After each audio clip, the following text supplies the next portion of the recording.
so used to you guys pre-recording already. I know. Don't get used to it. I know.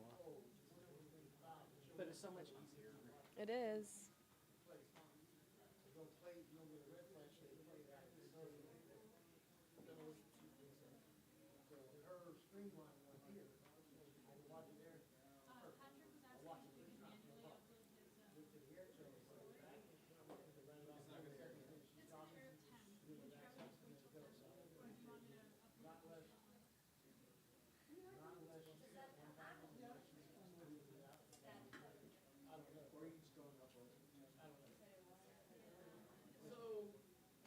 Okay. Here we go.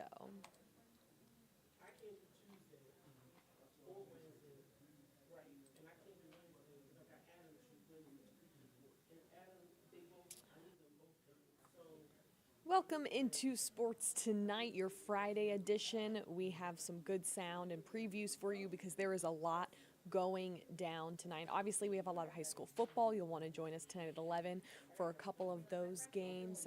The Peachtree Sports Network game is Woodward Academy heading to Decatur to take on the Bulldogs. Region 4 5A championship on the line there. We have crews at the Norcross North Gwinnett game, which both of those teams are red hot right now. I believe Norcross has only lost one game, while North Gwinnett is undefeated. Also going to cover Lovett and Carver, so tune in for a lot of those good highlights. More highlights we're going to have.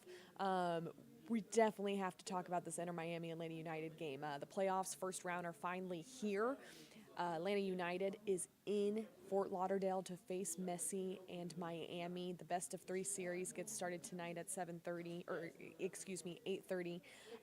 And there's an interesting history between these two teams. The last 5 games, 2 wins for Inter Miami, 2 wins for Atlanta United, and then 1 draw. Actually, this season, Miami has not beaten Atlanta United, so something worth noting. Rob Valentino and the gang talking in depth about, they're having to play 3 games in the span of 1 week. That's tiresome, but this is where they wanted to be. This is where they want to be when facing the likes of Messi. And if, they can advance, they can make a statement here after everything they've been through with the departure of Gonzalo and Carlos Bocanegra, and then they ship off Gigi and Caleb Wiley. It's really been a lot of adversity this season for the 5 Stripes, but now they're in the playoffs and they can make a statement. Let's hear from Rob Valentino and Derek Williams and what they had to say leading up to this match.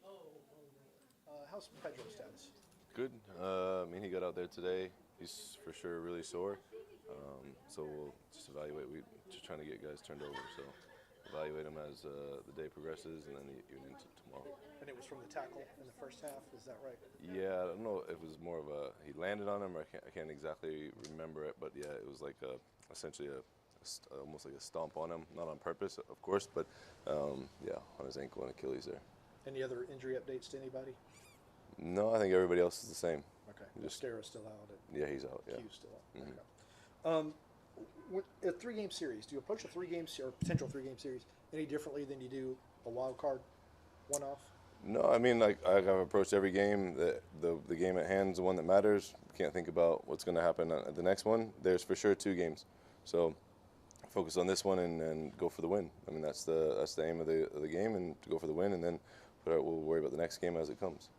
Y'all are unbeaten against them in past 3. You're one of 2 Eastern Conference teams they did not beat this season. Why have y'all had success when others haven't?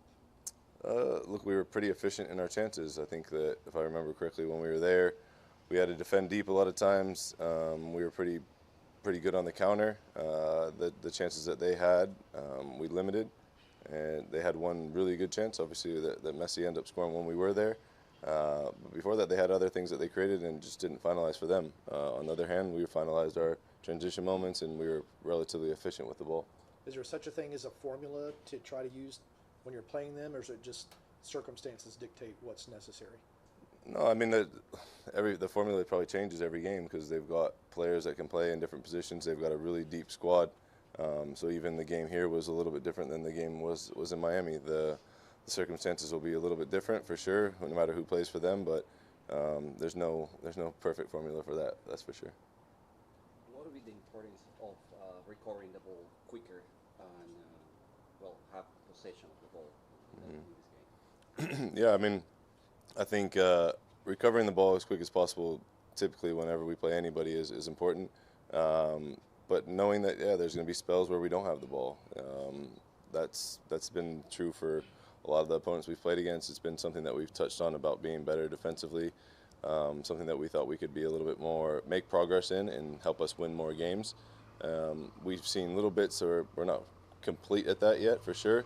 And then when we have the ball, it's being efficient with it, being as pragmatic as possible. When the space is on to play, can we go and play? Like you look at the Montreal game, for instance. Like we end up stringing a lot of passes together and then score a goal. But at the end of the day, like it could have been a transition moment that wins you the game. So each game might present something different. In this game, yeah, being efficient with the ball, and I think that's the big one for me. Getting Lennon on the midfield from last game, is it something that might be possible for this game too? Sorry, getting what? Lennon on the midfield. Instead of, Yeah, I mean, there's possibility. He's a versatile player. He can play as a winger. He did that as he was younger, and then he can also play as a fullback. Having guys that are healthy and fit and in good rhythm and good momentum is really important. How have you seen this team's confidence grow in getting results on the road during your time in charge? Yeah, I mean, they've got a belief in themselves. I think that happens when you get the results, and like we touched on, I think yesterday or 2 days ago or whatever it was, that like now it's happening towards the end of the season. There's the first time we've had 3 results go our way in a row in the whole season, so I think that now they have that internal belief, but you have to keep proving yourself every single day, and so that's what it's about. Keep showing up and keep proving yourself day in, day out. You mentioned on Tuesday that if you had your choice, you would play right away.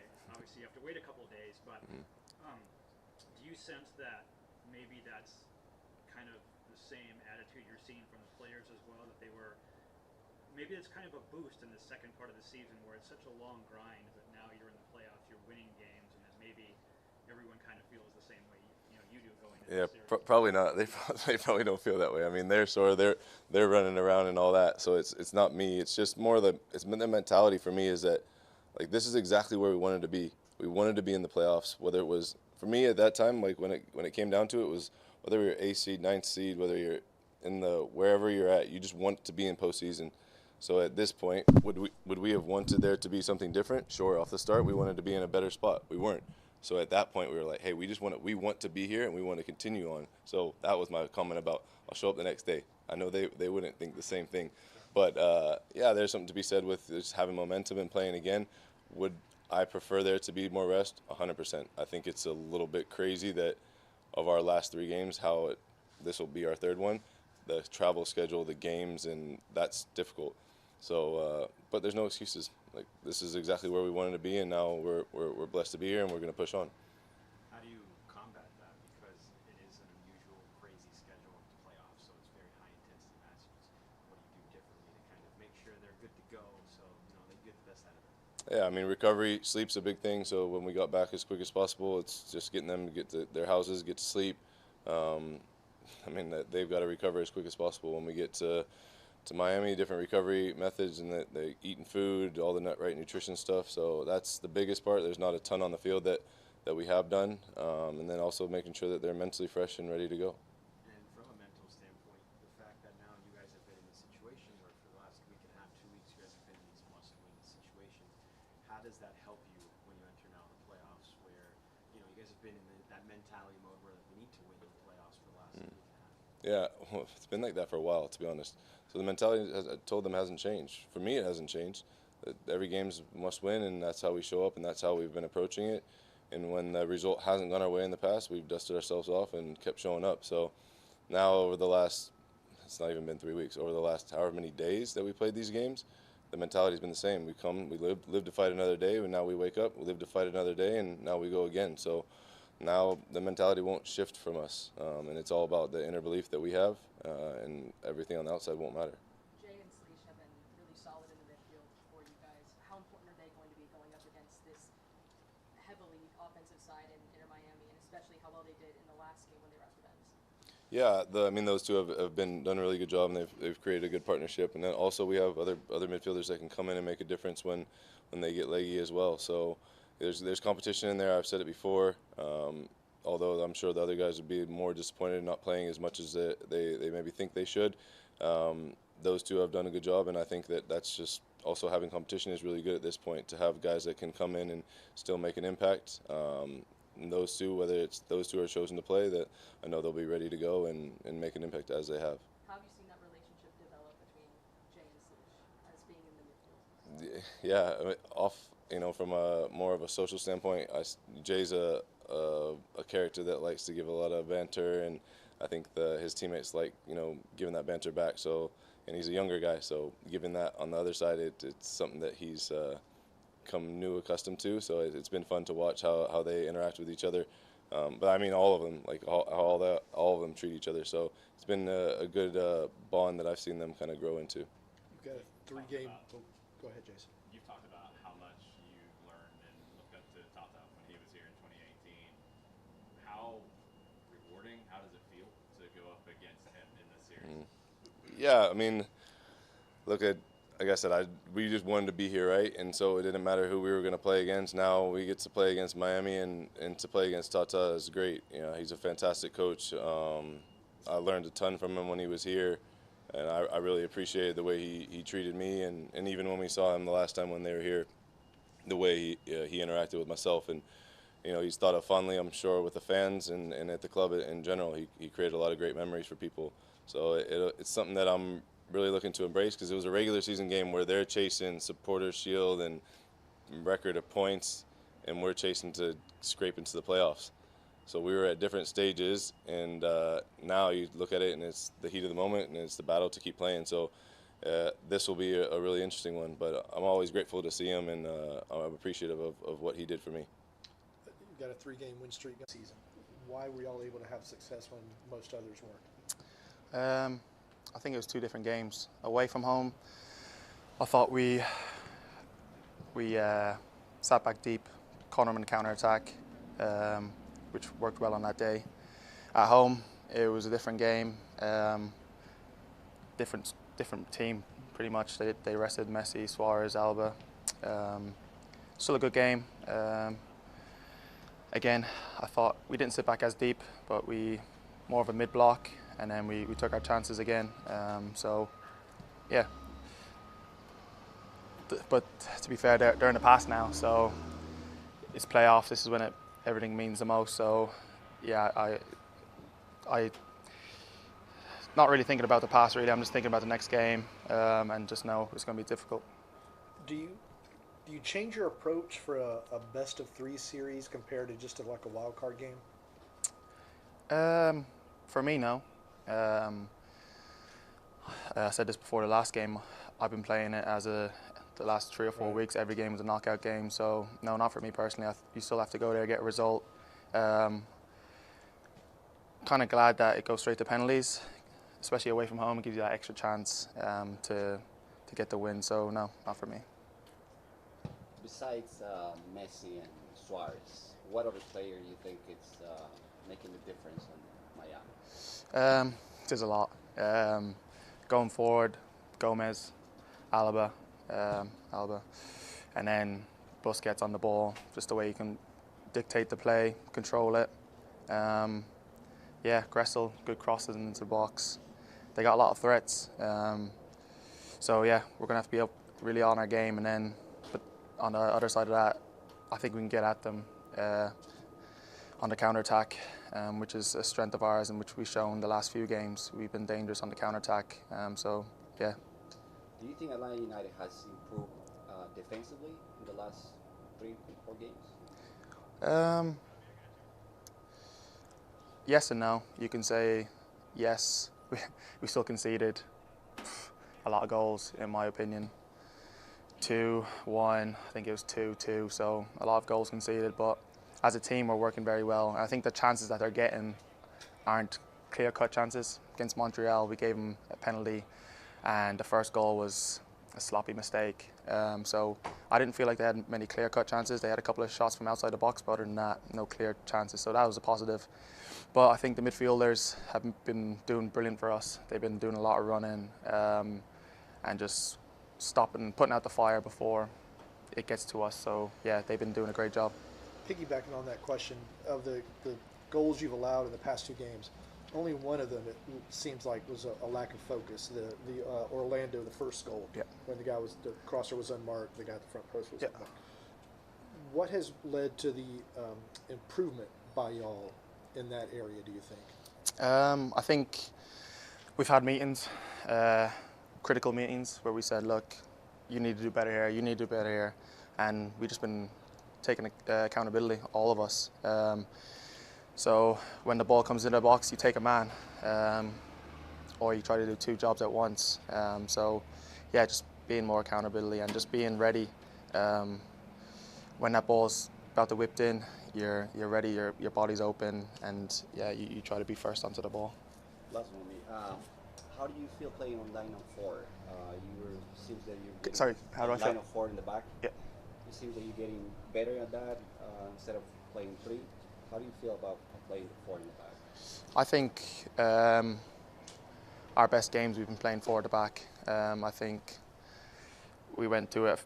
Miami was the only different game. I think we actually did really well at the five, but I think personally it suits us more as a four. Every player individually, so we're comfortable doing that. So yeah, we all know how to play four. We enjoy it, and yeah, I'm not sure what Rob's going to do yet, but we'll see. This is going to be your guys' third high-intensity match in a week. I know it's the playoffs, so the motivation's going to be there, but how do you guys fight those tired legs and kind of the team that sets in? You just get on with it. I said that today. Someone was asking, how are you feeling? I was like, it doesn't matter, because we got a job to do. I'm kind of used to it from my time in England, the heavy schedule is Saturday, Tuesday, Saturday. So no, you just got to get on with it. This is what you play for all season. If you were to say to me, like, you got a playoff game against Miami, Messi and all the likes of them, you bite your hand off. You'd be buzzing to play it. So yeah, I'm looking forward to it. We all are, and yeah, it's just you just deal with it. It's our job. From a mentality standpoint, where are you guys? Has it helped you guys that your last week and a half has been like you guys have to win these matches basically to make the playoffs? So you guys have basically started the playoffs already like a week and a half ago. Does it help you guys now as you officially enter? Yes, I think so. I think you can't dwell on results too much. You know, you have to give it your all. And the added thing for me was like how many people doubted us. All you hear constantly is they're going to get knocked out, they're not going to make it. All right, then we'll see. So even this fixture being on a Friday, it's just another fuel to the fire. So I'm not saying we're going to go there and beat. We're just going to go there and compete like we always do. So no, it's just adding fuel to the fire. I know Rob's going to use it in his speeches. So yeah, we're just looking forward to it. What is it about this team's character or personality that's led to 5 straight on the road without a loss? I think that just everyone buying into as a team. Like I said earlier, the midfielders have been massive for us. The strikers, they don't realise how important they are. You can sometimes get away defending with 9 players. The best teams still defends with 10. And I think away games, you've really seen all of us defending. And then we've had that composure at times to really pick the passes. And against Orlando, it comes to my mind, once we did 2 or 3 passes, we were open and we were through. The same again with Montreal. So it's just having that right balance of everyone being locked in, and then when we do get the ball, try to compose, relax a bit, and make the first 2 passes. I think it's going to be massive, especially against Miami. We know they're a possession-based team, so yeah, hopefully we can do the same. 45 passes on that first goal. You ever been a part of a sequence as long as that? I don't think 45 now. It was nice. I remember when it went in, I was thinking, what a goal. But no, it was nice because before that, we found it difficult to get those 4 or 5 passes to get them. So once we did, like I said, we broke them down slowly, and which is always good because we were defending a bit. Midfielders we were deep into our half. So to get those passes in, it kind of puts pressure on them. It gives us a breather. So yeah, it was good. I was going to ask if it started just as kind of a game state thing, just keep the ball so you don't have to work as hard for a little while. 100%. You, one of the coaches always says, rest with the ball. Yeah. So when you have the ball, take your time, composure, get into your spot, and be disciplined to stay in your spot to receive the ball, and make them run. So if you can get 4 or 5 passes, make them shift across the pitch a few times, tire them out, and then the pocket should open. So, yeah. Do you expect, well, Miami went down 2-0 against New England and then came back with 6 goals or whatever it was. Yeah. Okay, so also back in action tonight is the Atlanta Hawks after winning their opener 120 to 116 over the Nets. They are back in action. In that game, you saw Zachary Reese-Shea get his first points. He only had 7, but his first bucket was a 3-pointer. He also had a slam from Trey Young, so that was pretty cool to see. Dyson Daniels really making an impact on both ends of the court for this team. 15 points, and defensively very sound, a big reason some people were excited about him. Back in action tonight at home against the Hornets. Let's hear from Quinn Snyder pregame. Linger is a little bit ambiguous, I think, with these types of things. You know, there's a process that you have to go through, and obviously he hasn't played a lot in the preseason, maybe just a half of the games, which is reflective, I think, of 80, 79 games last regular season.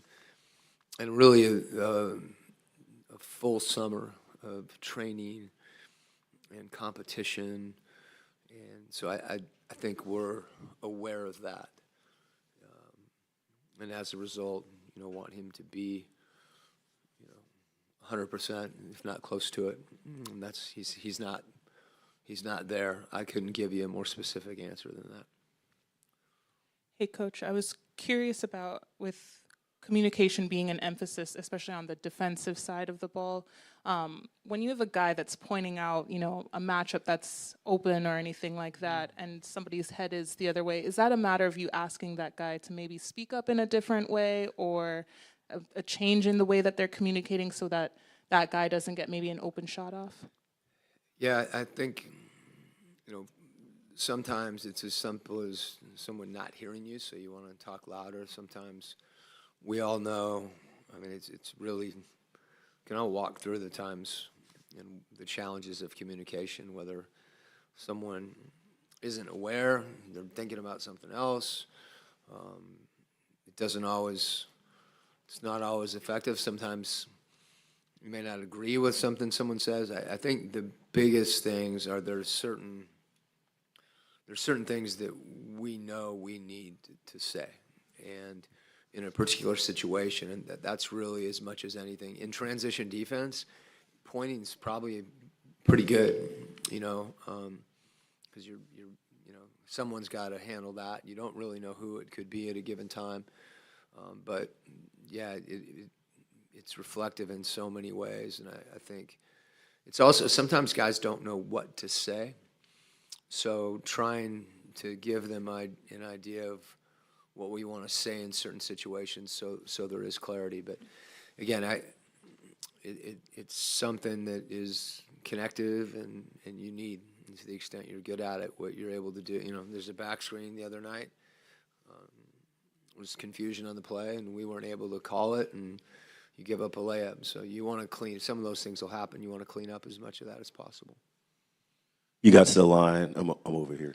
You got to the line 46 times in the first game.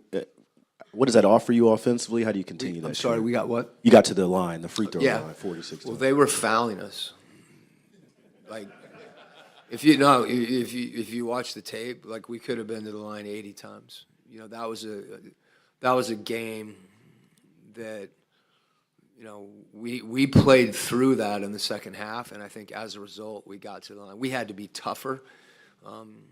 But every small pick and roll, there was 2 hands in our back.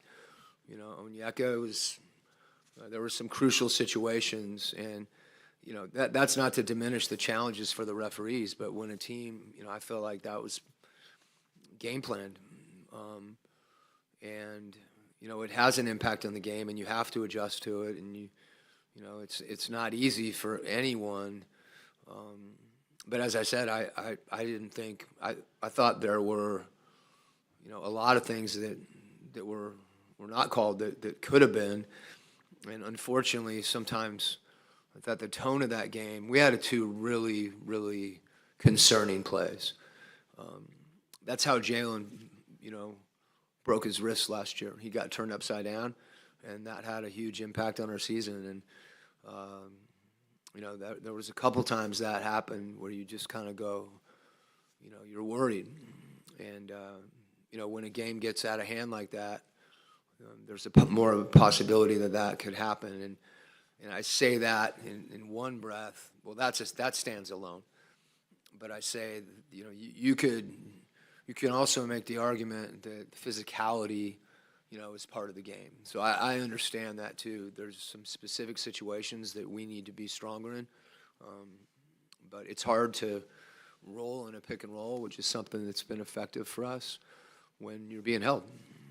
How much, where that, line is, I don't know, but I thought that was an impactful part of the game for us that I think we did eventually respond to well, and I think as a result, we got to the line. So always good to see. Those are high percentage plays. If you can get to the line and get to the rim, you're going to be successful in those situations, but it requires you to also have some toughness.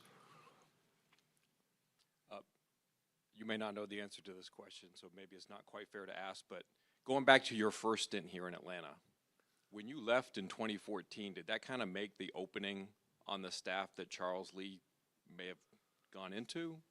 And did you cross paths with him at all? Okay, yeah, but years ago, my first stint, someone called my month and a half of my first year in Atlanta, and I couldn't remember what that meant. So my first stint in Atlanta, I didn't hear the date, so I got before I went to Utah. Yeah, I think Nevin Spatia was the guy that replaced me in the immediate moment, so I actually did know the answer to that. But Charles and I, this business, it's a small business, and he's someone that I know and respect.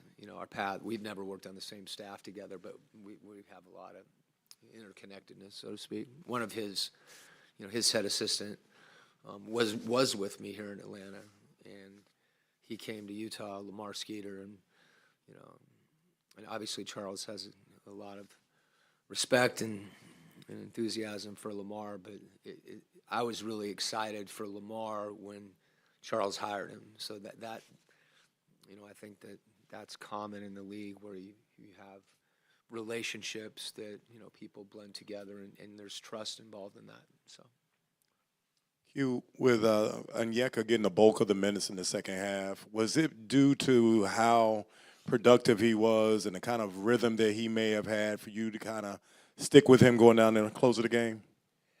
Yeah, this is a great question that you can kind of ask, and we'll be able to ask about our team the entire year.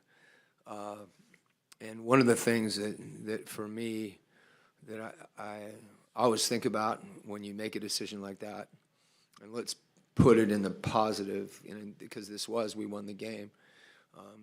And people would say that was the right decision because you won. Well, you may make a decision that ends up in a win, but let's say you win by 4.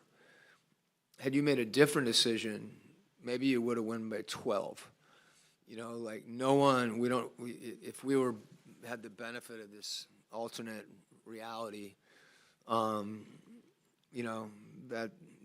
it's not a movie, and you just do the best you can. And the thing that, to me, is really significant about that is the way that those two guys support each other. I think the situation that we're in is unusual on some level. There's parts of it that this is part of the league. It's part of professional basketball. We have a lot of situations like that right now, which is a good thing. On some level, people say those are good problems to have, but it requires guys to sacrifice. Larry had an excellent preseason. Onyeka didn't play in the preseason, but then, sure, he played really well the other night. And there'll be nights that we'll have to make those decisions. It's also true, on the perimeter, with a number of guys, like where do you go, who do you finish with, is shooting, defense, all those different things you try to weigh in, and really you just try to do your best, and it's pretty easy. You have to accept the fact that you could probably make an argument on either side, and it's fair that people ask those questions, although they're really I guess my point is there's really not a good answer all the time. There's just the result, which we use to reflect, the Do it. That will do it for this edition of Sports Night. Make sure you join us all next week for the latest sports headlines. Have a great rest of your weekend.